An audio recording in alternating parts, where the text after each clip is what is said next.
Clear చెప్పండి. Liquor case పెట్టక ముందే ఫస్ట్ లెక్కర్ ఇష్యూ మీద మాట్లాడింది ఎవరై అంటే విజయసాయి రెడ్డి. ఎప్పుడు మాట్లాడారంటే కాకినాడ పోర్టు విషయంలో తీసుకొస్తే సిట్ ఇన్వెస్టిగేషన్ విచారణ ఆయన వచ్చినప్పుడు ఆయన అంతా ఒక పెద్ద బాంబు వేశారు. ఏమని లెక్కర్ విషయంలో కర్త కర్మ క్రియ మొత్తం కసిరెడ్డి XYZ అని చెప్పి కొంతమంది పేర్లు చెప్పి ఆయన వెళ్ళిపోయాడు.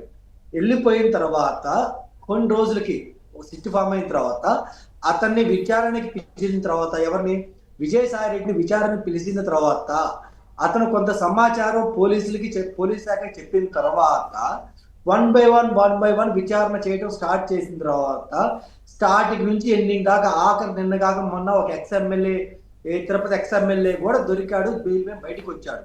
అంటే విజయసాయి రెడ్డి చెప్పిన ఇన్ఫర్మేషన్ తోనే మాక్సిమం వీళ్ళందరినీ ట్రేస్ చేయడం జరిగింది, అరెస్ట్ చేయడం జరిగింది. జరిగిన తర్వాత ఈ రోజు సిట్ ఇన్వెస్టిగేషన్ విజయసాయి రెడ్డి గారిని పిలిస్తే ఎందుకు పోలేదు? పోకపోను ఆయన ఒక కొటేషన్ పెట్టారు. కొటేషన్ తో పాటు ఇంకేం చెప్తున్నారంటే కొంత వ్యక్తిగత కారణాల వల్ల ముందున్న ప్రోగ్రాం వల్ల నేను వెళ్ళలేకపోతున్నా అని చెప్పడం జరిగింది. సిట్ ఇన్వెస్టిగేషన్ కి 3-4-5 రోజులు ముందే లెటర్ వేయడం జరిగింది. అతను ఏదైనా ప్రోగ్రామ్స్ ముందే ఉంటే ముందే చెప్పాలి, లేదా అట్లీస్ట్ నిన్న నేను విచారణ రాలేను ఇంకొకసారి వస్తానని చెప్పాలి. చెప్పకుండా ఈ రోజు మరికొద్ది క్షణాల్లో సిట్ ముందుకు రావాలని చెప్పిన తర్వాత అతను రావటం ఆబ్సెంట్ అయింది. దీన్ని మనం గమనించాలి. ఎందుకంటే ఈయన గనక ఈ రోజు సిట్ ఇన్వెస్టిగేషన్కి వస్తే సిట్ ఇన్వెస్టిగేషన్ లో ఉన్న సమాచారం ఎంతో కొంత వాళ్ళ దగ్గర గట్టిగానే ఉంది కాబట్టి ఆ సమాచారాన్ని విజయసాయి రెడ్డి ముందు పెడతారు.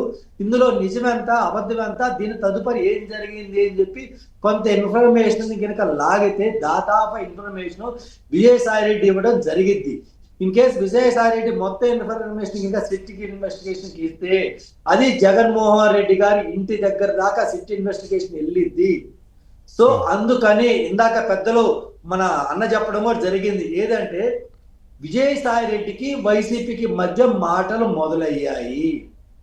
ఘర్ వాపస్ అనే ప్రోగ్రామ్ ని స్టార్ట్ చేసినట్టు ఇందాక గౌతమ్ అన్న చెప్పడం జరిగింది. నాకున్న సమాచారం, నాతో పాటు వైసీపీ సోషల్ మీడియాలో కూడా చాలా మంది ఆ సమాచారాన్ని బయట పెడుతున్నారు. ఎందుకు పెడుతున్నారంటే మళ్ళీ విజయసాయి రెడ్డి కనుక ఘర్ వాపస్ అయితే కార్యకర్తలు కానీ నాయకులు కానీ ప్రజలు కానీ రియాక్ట్ అవుతారు. మనం తీసుకుంటే ఎలా ఉంది ఏంటి ప్రజల స్పందన ఎలా ఉంది అని చెప్పి ఒక లీక్ కోసం ఈ రోజు జగన్మోహన్ రెడ్డి సోషల్ మీడియా చెప్పడం జరుగుతుంది. అలా మేబీ విజయసాయి రెడ్డిని ఈ రోజు ఏ పార్టీలు తీసుకోవట్లా. మా కాంగ్రెస్ మా శర్మిలమ్మ దగ్గరకు వచ్చి విజయసాయి రెడ్డి కలవడం జరిగింది, పార్టీలోకి వస్తానని అడగడం జరిగింది. మా శర్మిలమ్మ ఉద్దయాన్ని కొంచెం దూరంగా ఉండని చెప్పడం జరిగింది. అలాగే కూటమి పెద్దలు మీ ఏబిఎన్ లో చూశాను, రాధాకృష్ణ గారు చెప్పడమే జరిగింది. ఏమని బీజేపీలో జాయిన్ కాకపోతే బీజేపీ పెద్దలు లేదు మేము మిమ్మల్ని తీసుకోవాలంటే మీరు నో ఆబ్జెక్షన్ సర్టిఫికేట్ చంద్రబాబు గారి దగ్గర తీసుకోవాలి, తీసుకుంటే అప్పుడు మేము ఆలోచిస్తామని చెప్పడం బీజేపీ పెద్దలు చెప్పడం జరిగిందని చెప్పి మీ ఏబిఎన్ లో చూశాను. చంద్రబాబు నాయుడు గారు లేదు మిమ్మల్ని కనుక మేము పార్టీలోకి తీసుకుంటే కూటమిలో ప్రజలు మమ్మల్ని వస్తారు స్వామి, వద్దు నీ పని నువ్వు చేసుకుంటా పో అని చెప్పి నారా చంద్రబాబు నాయుడు గారు చెప్పడం జరిగింది. అంటే అన్ని పార్టీలు ఈ రోజు ఆయన దూరం పెట్టాయి. ఏ పార్టీలోకి వెళ్ళడానికి తెలియక ఖాళీగా ఉన్నారు.